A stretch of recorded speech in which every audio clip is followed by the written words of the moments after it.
하나님의 말씀은 사무엘상 28장 8절에서 14절 말씀입니다. 사울이 다른 옷을 입어 변장하고 두 사람과 함께 갈새 그들이 밤에 그 여인에게 이르러서는 사울이 이르되 청하노니 나를 위하여 신접한 술법으로 내가 내게 말하는 사람을 불러 올리라 하니 여인이 그에게 이르되 내가 사울이 행한 일 곧 그가 신접한 자와 박수를 이 땅에서 멸절시켰음을 아나니 내가 어찌하여 내 생명의 올무를 놓아 나를 죽게 하려느냐 하는지라. 사울이 여호와의 이름으로 그에게 맹세하여 이르되 여호와께서 살아계심을 두고 맹세하노니 내가 이 일로는 벌을 당하지 아니하리라 하니 여인이 이르되 내가 누구를 내게로 불러 올리리 하니 사울이 이르되 사무엘을 불러 올리라 하는지라. 여인이 사무엘을 보고 큰 소리로 외치며 사울에게 말하여 이르되 당신이 어찌하여 나를 속였나이까. 당신이 사울이시나이다. 왕이 그에게 이르되 두려워하지 말라. 내가 무엇을 보았느냐 하니 여인이 사울에게 이르되 내가 영이 땅에서 올라오는 것을 보았나이다 하는지라. 사울이 그에게 이르되 그의 모양이 어떠하냐 하니 그가 이르되 한 노인이 올라오는데 그가 겉옷을 입었나이다 하더라. 사울이 그가 사무엘인 줄 알고 그의 얼굴을 땅에 대고 절하니라. 아멘. 오늘 이 본문의 말씀은 이제 블레셋 그 아기스 왕이 이스라엘 사울 왕을 침략하게 되죠. 그런데 너무 숫자가 많기 때문에 너무 두렵고 무서웠습니다. 그래서 이 두려움을 해결하기 위해서 앞으로 장차 이 일이 어떻게 진행될 것을 알기 위해서 신접한 여인을 찾습니다. 왜냐하면 아무리 하나님과 대화를 하려고 해도 하나님께서 만나 주시질 않는 거예요. 그야말로 하늘문이 닫힌 겁니다. 그래서 이 신접한 여인을 찾아가게 되었다는 것이죠. 교회 여러분, 신을 찾는 사람들의 공통점은 신을 자신의 영역으로 끌어들입니다. 자신의 정성을 보이고 헌물을 바치는 모든 이유도 신을 자신의 영역에 끌어들이기 위함입니다. 하지만 기독교는 인간이 하나님을 찾는 것이 아니라 하나님의 부르심, 하나님의 찾으심에 응답하는 것입니다. 반대죠. 내가 찾아가는 것이 아니고 그분이 찾아오신다는 것이죠. 부르신다는 것이죠. 거기에 우리는 응답하는 것입니다. 기독교의 다른 종교와 다른 점은 하나님의 뜻에 순종하며 참여하는 것입니다. 그런데 세상은 나의 뜻에 신이 참여하게 한다는 것이죠. 다르죠? 나를 사랑하사 내 아들을 보내신 하나님의 자비와 긍휼하심에 감사 찬송하기 위함이라는 것입니다. 이것이 믿음입니다.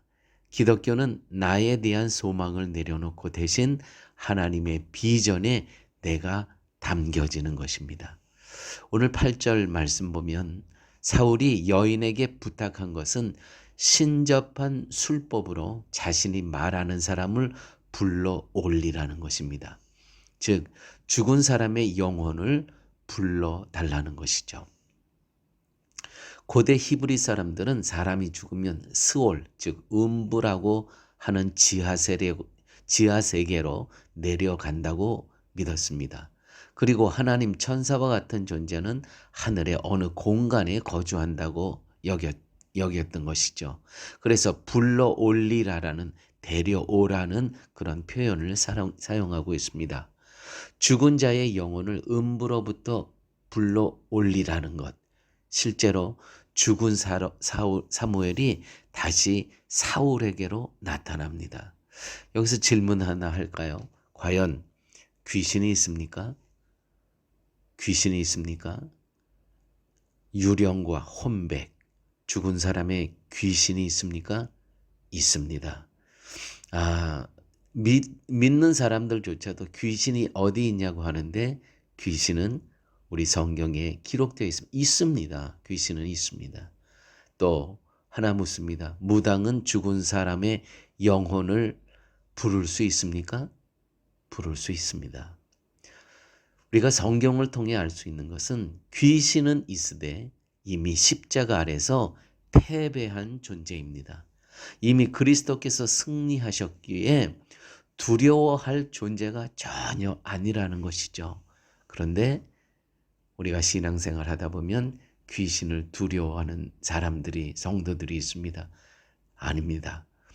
귀신은 이미 십자가 아래서 예수 그리스도에게 완전히 패배한 그러한 존재입니다. 단지 잔당이 남아있는 것이죠.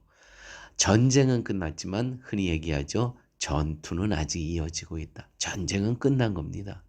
이미 그리스도께서 승리하셨기에 두려워할 존재가 전혀 아니라는 것이죠. 여러분, 귀신 들린 그러한 사람이 있습니까? 우리는 담대히 내가 예수 그리스도의 이름으로 명하노니 떠나갈지어다. 왜요? 그리스도께서 승리하셨기 때문입니다.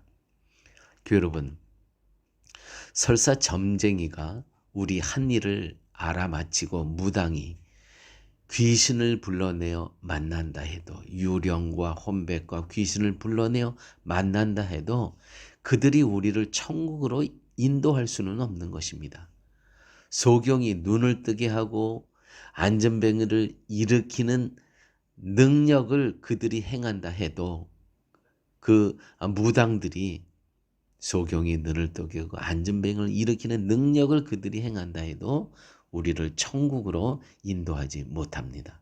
그 어떤 능력이나 잡수를 가지고 하나님의 능력의 세계, 통치의 세계, 구원의 세계를 침범할 수 없기 때문입니다. 오늘 말씀 가운데 이제 사울이 하나님께서 응답해 주시지 않기 때문에 이 신접한 여인을 찾아가서, 이 무당을 찾아가서 내가 이야기하는 이 사람을 좀 불러달라. 근데 정말 사무엘이 올라오는 거예요. 여러분, 이 사무엘이 이제 우리가 다음 시간에 같이 나눌 이야기지만 사무엘이 이제 사울과 대화를 합니다. 왜 나를 불렀느냐? 내가 아무리 하나님께 이야기를 하고 하나님께 도움을 요청해도 하나님 응답하시지 않습니다. 사무엘이 이야기하죠. 너의 때는 이제 다 끝났다. 이제 너와 너의 아들들은 내가 있는 이곳으로 올 것이다. 이미 죽을 거라는 것이죠. 이미 알려주고 있습니다. 사랑하는 여러분, 마가복음 1장 21절에서 27절 말씀입니다. 예수께서 곧 안식일에 회당에 들어가 가르치심에, 바로 이 안식일 전에 어떤 이야기가 있냐면 마가복음 1장에 예수님께서 제자들을 부르십니다. 시몬을 부르시고 이제 안드레를 부르시고 세베대의 아들 요한과 야고보를 제자로 부르시죠. 이제 너희들을 사람 낚는 업으로 너희들을 맡기겠다. 예수께서 이 일을 마치시고 곧 안식일에 회당에 들어가 가르치심에 무사람이 그의 교훈의 논란이 이는 그의 가르치는 것이 권위에 있는 자와 같고 서기관들과 같지 아니함이려라. 그 서기관들이 했던 그 율법 학자들이 가르쳤던 그것과 너무 다르다는 것이죠. 진지하고 확신에 찬 말씀을 이 회당에서 가르쳤다는 것입니다. 마침 그들이 회당에 더러운 귀신 들린 사람이 있어 소리질러 이르되 나사렛 예수여 우리가 당신과 무슨 상관이 있나이까? 우리를 멸하러 왔나이다. 이 귀신이 한 거예요. 예수님께서 이 땅에 오신 그 이유가 이렇게 악한 세력들을 멸망시키려, 멸하려 왔나이다. 너무 정확히 알고 있어요. 나는 당신이 누구인지를 아노니 하나님의 거룩한 자니이다. 예수께서 꾸짖어 이르시되 잠잠하고 그 사람에게서 나오라 하시니 더러운 귀신이 그 사람에게 경련을 일으키고 큰 소리를 지르며 나오는지라. 다 놀라 서로 물어 이르되 이는 어찌미뇨 권위 있는 새 교훈이로다. 더러운 귀신들이 명한즉 순종하는도다 하더라. 말한 대로 이루어지는 새로운 가르침에 너무너무 놀랐다는 것이죠. 이 새로운 가르침, 말한 대로 이루어지는 이 새로운 가르침이 과연 무엇이겠습니까? 복음의 능력이라는 것이죠. 예수님께서 이 땅에 자기 백성을 오셨다는 이 복음을 전했을 것입니다. 예수님께서 이 이스라엘 백성들에게 너희들의 죄를 위해서 내가 십자가에 못 박혀 죽을 것이다. 우리의 모든 죄를 대속하실 것을 말씀하셨을 것입니다. 내가 죽은 후에 다시 3일 만에 살아나리라 말씀하셨습니다. 부활을 말씀하셨습니다. 재림을 말씀하셨을 것입니다. 이것이 바로 복음의 능력이라는 것이죠. 사랑하는 여러분, 말한 대로 이루어지는 새로운 가르침에 이스라엘 백성들이 놀랐습니다. 이 복음의 능력이 악한 영을 다 멸하는 것입니다. 아버지 하나님, 오늘 말씀 속에서 성도가 이 땅에 살아가면서 악한 영에 두려워할 것이 전혀 없음을 깨닫게 하여 주심을 감사합니다. 이미 예수 그리스도께서 십자가 아래서 모든 악한 세력을 물리치시고 승리하셨음을, 그래서 세상의 모든 악한 영을 두려워할 필요가 없음을 깨닫게 하였으니 우리가 이 땅에 살아가면서 어떤 환경, 어떤 조건 속에서도 나사렛 예수 그리스도의 이름으로 복음을 선포하며 살아갈 수 있는 저희 모두로 인도하여 주옵소서. 모든 말씀 예수님 이름으로 기도드렸습니다. 아멘.